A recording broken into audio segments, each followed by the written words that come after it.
Misalnya tahu tentang sedikit linguistik akan tahu bahasa mana yang lebih efektif digunakan untuk field yang mana. Itu contohnya ya. Sudah itu ada tuition fee, of course, living expenses. I believe that it is higher now compared to when I was there. Pasti lebih banyak sekarang karena ada inflasi segala macam. Mungkin Mas Paguh bisa lebih jelaskan ya tentang inflasi segala macam, dia orang perbankan. And then of course return flight from Australia, and then reunion FS if you study for 2 years or 4 years, itu juga ada. Itu bisa dicek di website ya. Inklusif tadi Mas Paguh juga sudah jelaskan sedikit. Inklusif itu yang saya juga merasa it's kind of life changing for me karena orang dengan orang dengan kondisi khusus tertentu itu justru malah diberi prioritas gitu ya. Di kampus-kampus waktu itu ada teman saya orang Indonesia yang dapat AS juga, eh, dia tunanetra dan kampus itu memfasilitasi selama kuliah gitu. Jadi bisa audio, bisa something that she can touch, you know, so that she can understand the materials and stuff gitu ya. Untuk fokus area kita sudah tahu, bisa cek di websitenya, itu biasanya di daerah Indonesia Timur, Pulau Papua, NTT, and then Aceh, seperti itu ya. Kalau para saudara dari atau teman-teman semua dari sana, ya mungkin itu ada sedikit privilege ya, in terms of, for example, the IELTS bar ya, the IELTS score. Terus itu inklusif tadi. Terus uh, juga orang dengan latar belakang yang minoritas misalnya, entah suku yang minoritas, tidak ada fasilitas pendidikan segala macam, itu biasanya mereka akan lebih perhatikan. That's something at that time was was quite mind blowing for me, that you put attention for those who don't have any resources for studying in a higher education setting. Nah, terus ini um, persiapannya tadi sebagian sudah disebutkan. Karena ini persiapan sebelum berangkat ya, persiapan sudah diterima sebelum berangkat. Sebenarnya tidak banyak kalau untuk dokumen. Dokumen itu yang saya ingat, misalnya IELTS kita belum memenuhi. Jadi ada beberapa teman saya yang ketika diterima itu bahkan IELTS-nya itu belum memenuhi standarnya, gitu. Dan dia bisa retake IELTS, dibiayai oleh AAI untuk 1 kali, gitu ya. Tapi kalau retake itu nilainya masih di bawah dan harus take lagi, ya itu bayar sendiri. Tapi ada kesempatan itu. Jadi misalnya oke, atau gini, kasusnya diterima oleh AAS tapi kampus yang dia mau apply itu require you higher IELTS record, for example. Itu juga boleh difasilitasi, tapi 1 kali aja. Waktu itu ya, zaman saya. Terus dokumen lain tentu saja biasanya visa, dan itu kita nggak urus sendiri. Yang kita urus sendiri kan paspor saja. Paspor saja yang jelas kita urus sendiri. Tapi visa istilahnya kita tinggal terima jadi. Kita serahkan semua dokumen, mereka akan bantu urus.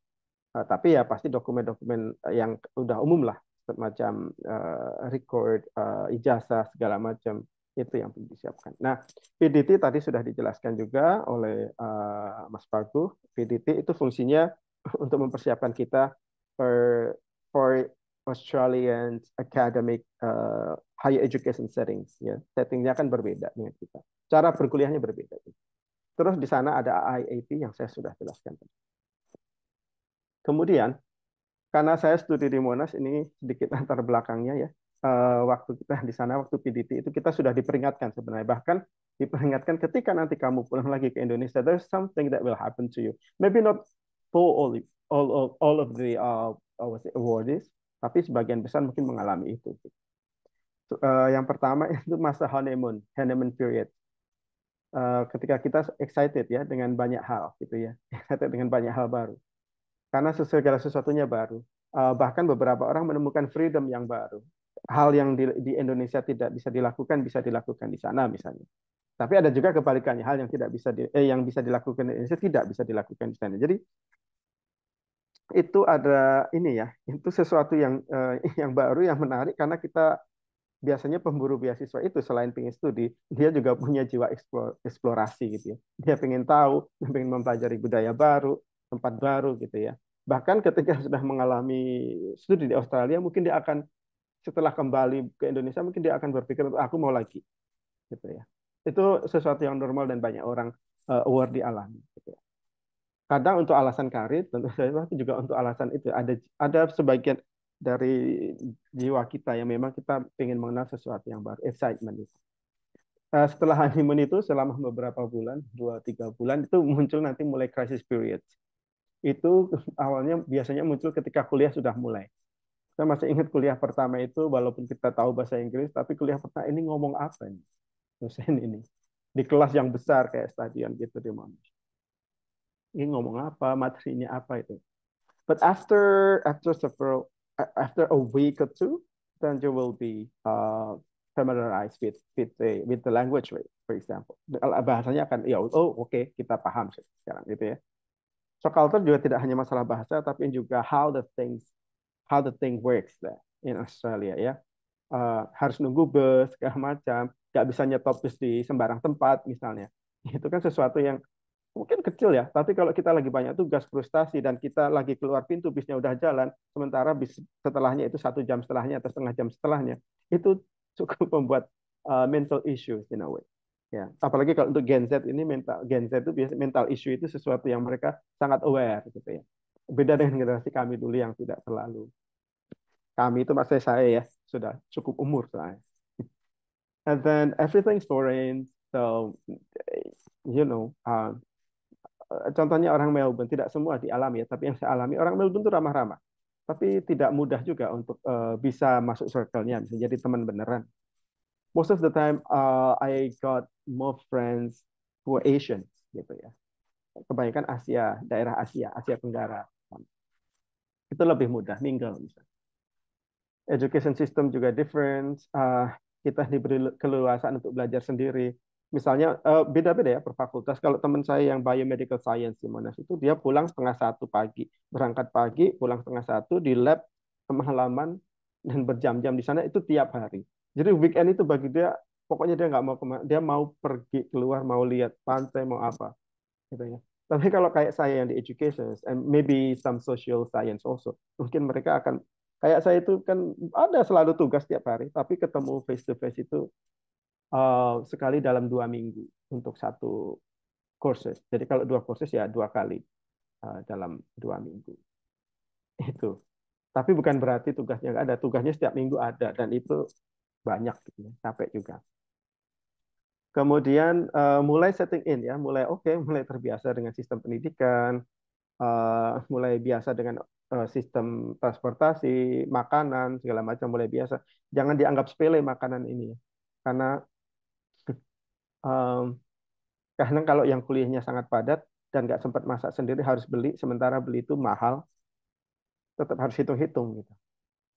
Makanya beberapa itu lebih memilih tinggal bersama teman-teman orang Indonesia gitu supaya bisa sharing, bisa lebih paham satu sama lain gitu. Tapi ada juga yang merasa enggak, aku mau kenal yang lain.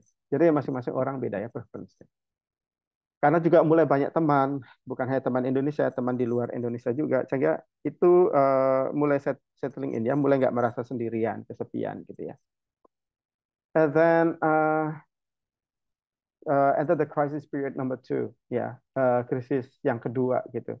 Itu ketika mulai tulis tesis tadi ya.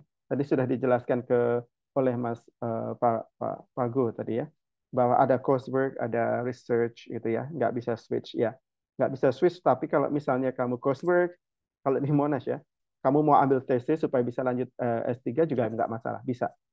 Gitu. Saya dulu ambil coursework, tapi di akhir itu saya ambil tesis, courses.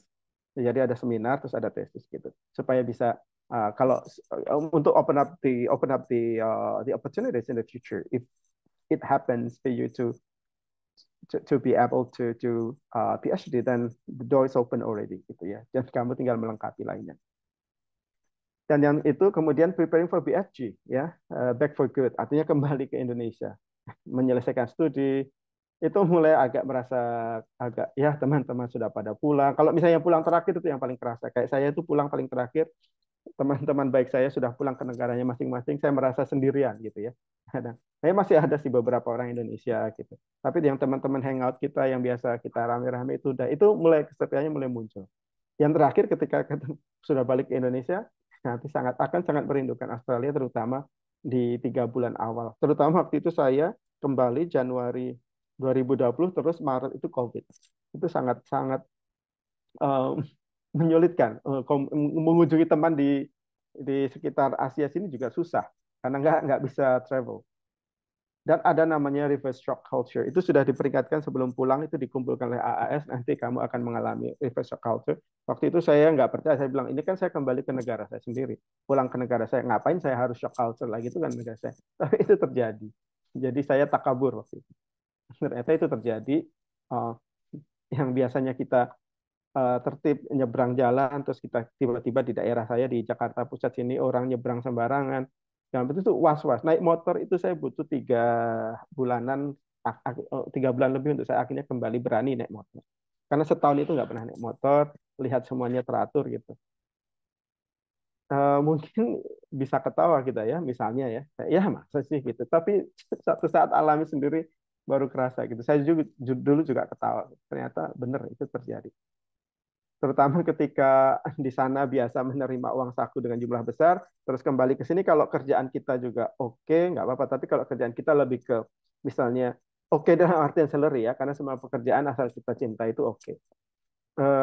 Misalnya lebih ke social workers, ya memang memang money is not what you're looking for in a way itu ya kadang shock juga kan wah biasa ya ke lihat Uniqlo harga segini atau apa H&M ya ini kan mah pakaian biasa aja sampai sini kayaknya harus hitung-hitung gitu ya itu dialami beberapa teman juga ketika mereka kerja honor kok lebih sedikit sekarang misalnya 10 juta di Jakarta itu kayak rata-rata lah gitu itu tuh masih setengahnya kurang dari setengah yang didapat di Australia sebagai stipend ya uang saku itu kan juga shock culture juga